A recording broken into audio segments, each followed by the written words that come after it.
अस्सलाम वालेकुम नाजरीन, मैं हूं फैसल अब्बास और आज एक मरतबा फिर अडयाला जेल के कमरा अदालत जो है उसकी सूरत हाल के हवाले से बात करेंगे कि अडयाला जेल का कमरा अदालत आज एक मरतबा फिर मैदान जंग बना रहा है और उस जैसी सूरत हाल आज उस अडयाला जेल के कमरा अदालत के अंदर रही है वैसी ना ही तो कभी हमें किसी भी अदालत के अंदर देखने को मिली है और ना ही ऐसी कोई सूरत हाल हमने देखी है। इमरान खान और शाह महमूद कुरैशी के हवाले से साइफर केस जो है वो बड़ी अहमियत इख्तियार कर गया है। इमरान खान को साइफर केस में 14 साल सजा देने या फिर जो है वो सजाए मौत सुनाने के हवाले से भी एक बड़े सहाफी का दावा है और बड़ी खबर है, ये भी आपके सामने रखूंगा। उसके बाद आपको ये भी बताएंगे कि आज अडयाला जेल के कमरा अदालत में शाह महमूद कुरैशी और इमरान खान ने फाइलें क्यों फेंकी हैं और क्यों ये साइफर केस इतनी अहमियत एक ही दिन के अंदर इख्तियार कर चुका है, जो कि बड़े सहाफी भी इस हवाले से अपने बड़े दावे कर रहे हैं। देखें, साइफर केस के जो गवाह हैं उनके ऊपर जरा का मामला इस वक्त अडयाला जेल के अंदर चलाया जा रहा है। आज की समाअत जैसे ही शुरू हुई तो इस समाअत के दौरान जो है वो जज अबुल हसनात जुल्करनैन की जानिब से ये हुक्मनामा सामने आया कि जनाब इमरान खान और शाह महमूद कुरैशी के जो वकील हैं वो अदालत में पेश नहीं हो रहे, तो उनके अदालत में पेश ना होने के बायस सरकार ने जो है वो सरकारी वकील मुकर्रर कर दिए हैं और सरकारी एडवोकेट जनरल जो हैं वो इन जो सरकारी वकील हैं उनके सरकारी गवाहों के ऊपर जिरा करेंगे इमरान खान और शाह महमूद कुरैशी की जानिब से। ये हुक्मनामा सामने आया। जो शाह महमूद कुरैशी के वकील हैं साइफर केस में या फिर जो इमरान खान के वकला हैं वो अदालत में पेश नहीं हो रहे थे, उसकी एक बड़ी वजह यह थी कि वो अपने अपने हलके के अंदर जो है वो उस वक्त कैंपेनें कर रहे हैं और उनको दिक्कत का सामना करना पड़ रहा है क्योंकि इलेक्शन में से टोटल कोई 10 दिन बाकी हैं। तो इन इलेक्शन से पहले इस केस को 5 फरवरी को फैसला सुनाना है, यह भी एक बड़ा दावा है। अच्छा, इसमें जब पीटीआई के वकला पेश नहीं हो रहे थे तो इस पर अदालत ने 2 जो सरकारी वकील हैं उनको मुकर्रर किया है। एक स्टेट डिफेंस कौंसल है मलिक अब्दुर्रहमान जो कि इमरान खान की जानिब से मुकर्रर किए गए हैं और दूसरे हैं यूनिस एडवोकेट जो कि शाह महमूद कुरैशी की जानिब से मुकर्रर किए गए हैं।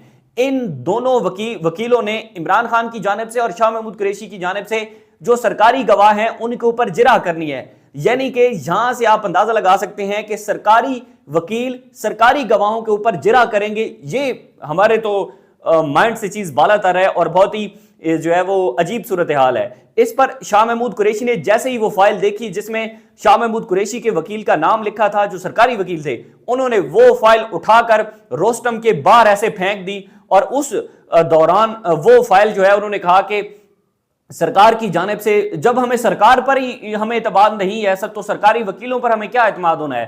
तो शाह महमूद कुरैशी ने अडयाला जेल के कमरा अदालत के अंदर वो जो फाइल थी उसको जो है वो बाहर फेंक दिया है और कुछ साफी ये भी दावा करते हैं कि वो बड़ी मुश्किल से बचे हैं जज साहब, नहीं तो वो जज के ऊपर जाकर जो है वो उस फाइल को लगना था। तो ये एक बात सामने आई। दूसरी जानिब इमरान खान जो है वो बहुत ही ज्यादा गुस्सा हो गए। इमरान खान ने कहा कि जज अबुल हसनात जुल्करनैन साहब अब बात यह है कि सरकारी वकील सरकारी गवाहों पर जिरा करेंगे। जज अबुल हसनात जुल्करनैन ने कहा कि मैंने जितना भी रिलीफ आपको देना था मैं वो तमाम रिलीफ आपको दे चुका हूं, ठीक है। अगर शाह महमूद कुरैशी अपने जो गवाह उनके हैं उनके ऊपर खुद जिरा करना चाहते हैं तो कर सकते हैं, मेरी तरफ से इजाजत है। इस दौरान जो है वो अदालत ने कहा कि वकला को कई मौके हमने फराहम किए, आपके वकला अदालत में पेश नहीं हुए और उनके पेश ना होने के बायस उन्होंने 2 जो है वो सरकारी वकीलों को नुमाइंदा मुकर्रर कर दिया। उन्होंने कहा जितना रिलीफ हमने बनता था हमने रिलीफ दिया। इस दौरान इमरान खान और जज के दरमियान सख्त तरीन मुकालमा हुआ है। इसके बाद इमरान खान और जज अबुल हसनात जुल्करनैन जो कि साइफर केस को सुन रहे हैं, इन दोनों के दरमियान भी बड़े सख्त तरीन जुमलों का तबादला हुआ है और इमरान खान ने कहा है कि जज साहब जब आपने फैसला देना ही है, अगर साइफर केस का फैसला 5 फरवरी यानी कि 8 फरवरी को इंतखाबात होने और 8 फरवरी को उससे पहले ही आना है, तो फिर आपने ये सारा ड्रामा क्यों रचाया हुआ है। और ये उन्होंने ये वर्ड्स जो है वो इस्तेमाल किए हैं कि इन घिस बैठियों को आपने क्यों यहां पर जो है वो बिठाया और आप इनको अदालत से बाहर निकाल दें। ये जो एडवोकेट जो वकील मुकर्रर हुए थे सरकार की जानिब से उनके बारे में इमरान खान ने ये लफ्ज अदा किए। उसके बाद उन्होंने कहा कि सरकारी वकील हैं, इंग्लिश के अंदर बात करते हैं, ठीक है, और आप इनके अंदर इंग्लिश के दरमियान जो एक कानूनी लैंग्वेज होती है वो बहुत डिफरेंट होती है। इस बात में कोई शक नहीं है कि वो आम आदमी या जो मुसलसल कोर्ट्स को कवर नहीं करते उनकी समझ से बालातर वो चीजें होती हैं। तो इमरान खान ने कहा कि ये चीजें तो हमारी समझ में भी नहीं आती, सरकारी वकील हैं, सरकारी गवाहों के ऊपर जरा कर रहे हैं, तो वो हमें बात कहां पर समझ आनी है। उसके बाद उन्होंने कहा कि मान न मान मैं तेरा मेहमान, यानी कि उन वकीलों की जानिब इमरान खान ने देखकर कहा कि हम मानते ही नहीं है और इनको आपने हमारा वकील मुकर्रर कर दिया है। तोता मैनों की कहानियां हैं जो कि यहां पर सुनाई जा रही हैं। और शाह महमूद कुरैशी को एक ऑफर वहां पर दी गई है अडाला जेल के अंदर कि भाईजान आप अगर चाहें तो आप इन गवाहों पर इजरा कर सकते हैं। उसके बाद शाह महमूद कुरैशी ने कहा कि हम एक केस के अंदर जो है वो हमको रिलीफ मिलता है तो बाहर निकलते हैं, दूसरे केस के अंदर हमको पकड़ लेते हैं। ये कैसा इंसाफ यहां पर चलाया जा रहा है। उसके बाद शाह महमूद कुरैशी ने एक इंपॉर्टेंट तरीन बात की। उन्होंने कहा कि नजम सेठी ने अपने प्रोग्राम में यह बात कही है कि 5 फरवरी को साइफर केस का फैसला आ जाना है।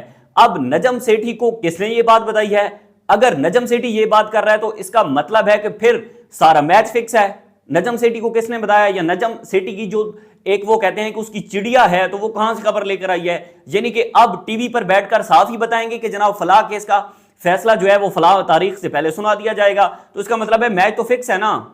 इसका मतलब है कि आप ने कानून और आइन के मुताबिक तो नहीं चलना, आपने तो उसके मुताबिक चलना है कि अगर 5 फरवरी से पहले या 5 फरवरी को फैसला देना है तो फिर 5 फरवरी को ही फैसला होगा। इस पर इमरान खान ने जो है वो आज दूसरी जानिब अंसार अब्बासी ने साइफर केस के हवाले से बहुत ही इंपॉर्टेंट तरीन और बड़ी अलार्मिंग खबर दी है। और वो हम भी बहुत ज्यादा हैरान हुए कि जो अंसार अब्बासी साहब हैं वो ये कहते हैं कि साइफर केस जो है उसकी साइफर केस में इमरान खान और शाह महमूद कुरैशी को जो है वो इसमें सजा हो सकती है 10 साल से 14 साल, या फिर सजाए मौत का जो एक ऑप्शन है वो भी मौजूद है। उसकी उन्होंने वजह ये बताई है कि साइफर केस में जो पहले सरकारी अफसरान थे 3, जिसमें असद मजीद सुहेल हैं, मोहम्मद सुहेल हैं और फिर उसके बाद एक और हैं, उनके जो बयान थे उनको बुनियाद बनाकर प्रोसिक्यूशन ये कह रही है कि उनको बुनियाद बनाकर इमरान खान के ऊपर 14 साल की सजा या फिर सजाए मौत का जो ऑप्शन है वो मौजूद है और वो इसकी इस्तदा कर सकती है। वो कहते हैं कि वी न्यूज को जो प्रोसिक्यूटर रिजवान अब्बासी हैं उन्होंने ये बात बताई है कि अब प्रोसिक्यूशन इस बात की इस्तदा करेगी कि इमरान खान को 10 से 14 साल की सजा या फिर उनको उम्र के जो सजाए मौत है वो सुना दें। यानी कि वो इस बात की इस्तदा करेंगे। वो किस बेस पर करेंगे? वो सरकारी वकील जिनके वो सरकारी जो गवाह हैं जिनके बयानात रिकॉर्ड हुए हैं उनकी बेस पर यह सब कुछ कहा जाएगा। आज जो साफी अंदर गए थे वो साफी ये दावा करते हैं कि दौरान समाती उन कुछ ऐसे साफियों को, बल्कि दौरान समाती साफियों को समात के अंदर वक्फा हुआ और उस दौरान साफियों को बाहर भेज दिया गया कि भाईजान आप जा सकते हैं, समात खत्म हो चुकी है। लेकिन उसके बाद फिर सरकारी वकील सरकारी गवाहों पर जो है वो इस वक्त अडयाला जेल के अंदर साइफर केस के ऊपर जिरा कर रहे हैं। ये कुछ सूरत हाल थी साइफर केस की। साइफर केस से मुतालिक जितनी भी जुड़ी खबरें होंगी इंशाल्लाह आपको अपने प्लेटफॉर्म से जो है वो देते रहेंगे। और अडयाला जेल का कमरा अदालत बहुत ही अहमियत इख्तियार कर चुका है। अडयाला जेल की जो अंदरूनी कहानी होती है वो आपके सामने रखते हैं ताकि जो चीजें रिपोर्ट ना हुई हो वो रिपोर्ट हो और हम आप तक फैक्ट्स जो है वो पहुंचा सकें। अब देखते हैं कि आने वाले दिनों के अंदर साइफर केस के अंदर क्या अपडेट्स होती हैं। तब तक के लिए मुझे इजाजत दीजिए। अल्लाह हाफिज।